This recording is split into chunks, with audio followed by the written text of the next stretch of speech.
Shalom, selamat malam Bapak Ibu Saudara-saudari yang dikasihi Tuhan. Jumpa kembali bersama saya di sini Seth Ferry dalam renungan malam Pendeta Dr. Erastus Sabdono. Malam hari ini bertemakan suara yang menyesatkan. Kita akan melihat, menemui, menjumpai banyak pilihan di dalam hidup. Manusia selalu dibawa atau diperhadapkan kepada banyak pilihan. Hampir semua manusia terseret pada kesibukan untuk memilih dari satu pilihan ke pilihan yang lain. Di dalam pilihan tersebut ada kesibukan dan pertaruhan.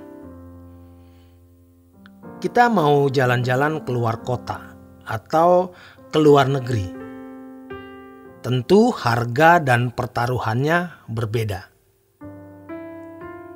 Kita mau beli barang harga di bawah 1 juta atau di atas 10 juta juga berbeda pertaruhannya.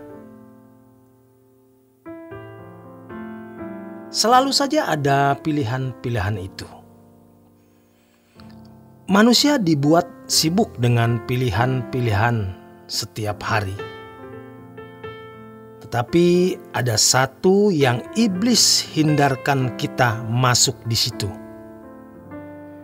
Banyak pilihan disodorkan, tetapi pilihan yang satu ini, kuasa kegelapan sebisa mungkin menjauhkan dari diri kita. Kalau pilihan barang, merek ini atau merek itu, jalan-jalan kemana, keluar kota, kota mana, keluar negeri, negeri mana, banyak pilihan.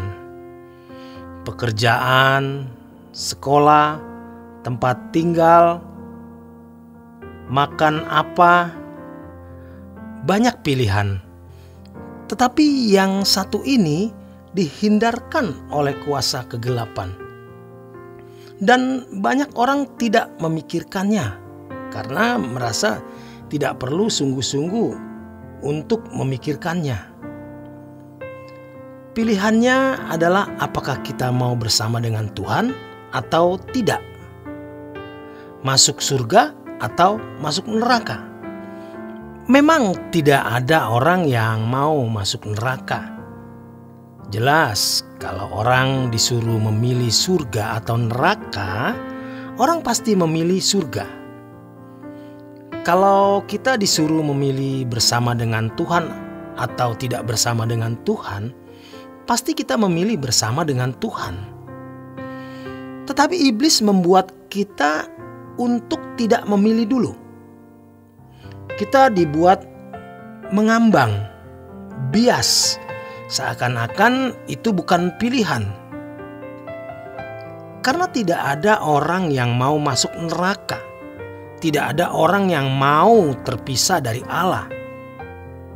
Tetapi tidak menjadi pilihan.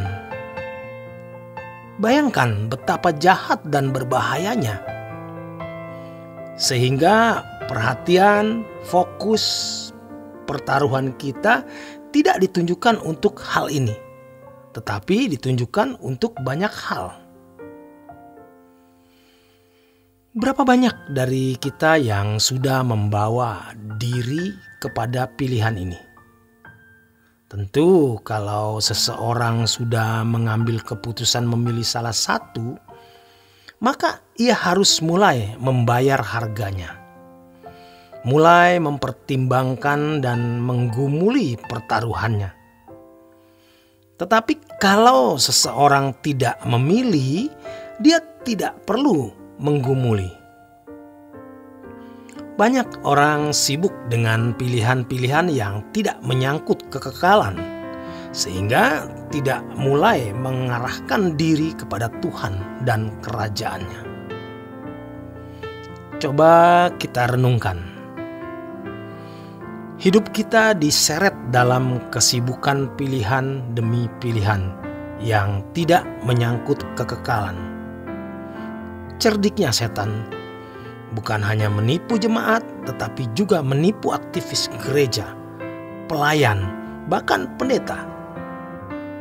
Suara yang menyesatkan kita atau banyak orang Kristen adalah suara yang mengatakan bahwa kita sudah memilih. Dalam hal ini, soal kekekalan, kita merasa sudah memilih. Bisa orang berkata, kalau saya tidak memilih Tuhan, saya tidak ke gereja. Kalau saya tidak memilih Yesus Kristus, saya tidak menjadi orang Kristen tentunya. Saya tidak ke gereja, saya tidak aktif dalam pelayanan jemaat. Saya tidak menjadi pendeta kalau saya tidak memilih Tuhan. Masalahnya adalah bagaimana dan apa itu memilih Tuhan. Kita ke gereja belum tentu memilih Tuhan secara benar. Menjadi aktivis, menjadi pendeta, belum tentu sudah memilih Tuhan secara benar. Orang yang memilih Tuhan itu harus menjadikan Dia segalanya dalam hidup. Orang yang memilih Tuhan harus menjadikan Tuhan itu segalanya. Tidak boleh menjadikan Tuhan itu tambahan, apalagi sebagai sambilan.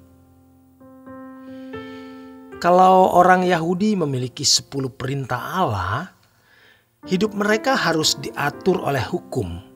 Tidak boleh meleset dari hukum itu.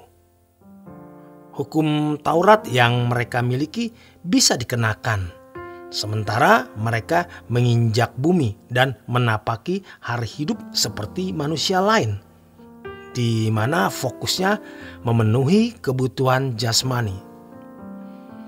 Tentu hukum mengawal mereka. Ibadah kepada Yahweh mengawal mereka. Tetapi mereka masih bisa hidup wajar seperti manusia lain yang bukan bangsa Israel. Tetapi kalau umat perjanjian baru, hukumnya adalah Allah sendiri. Pikiran, perasaan Tuhan yang menjadi standar hukum, standar kesucian, standar moral, yaitu mengerti apa yang baik, yang berkenan, dan yang sempurna. Maka tidak ada bagian untuk dunia ini. Kita tidak bisa menjalani hidup kekristenan sementara masih berpola hidup seperti manusia lain, yaitu memberi bagian pada fokus pemenuhan kebutuhan jasmani. Jadi kita bisa mengerti mengapa Tuhan Yesus mengatakan serigala mempunyai liang dan burung mempunyai sarang, tetapi anak manusia tidak memiliki tempat untuk meletakkan kepalanya. Lukas 9 ayat ke-58. Ketika orang berkata atau memberikan pernyataan, "Aku akan ikut Tuhan kemanapun engkau pergi," Tuhan menjawab, "Kalau kamu mau ikut kemana aku pergi, kamu harus hidup seperti aku hidup." Dunia tidak lagi menjadi tempat kenyamanan. Tidak ada tempat istirahat. Kamu hanya kerja, kerja, kerja. Berubah, berubah, dan berubah. Di dunia kita hari ini, dunia yang materialistis, dunia yang penuh egois, cinta akan uang, mengenakan gaya hidup Yesus itu aneh sekali. Maka hampir tidak ditemukan orang yang memilih demikian. Dan ini menjadi perjuangan bagi kita. Mana yang harus kita pilih? Demikian kebenaran firman Tuhan malam hari ini.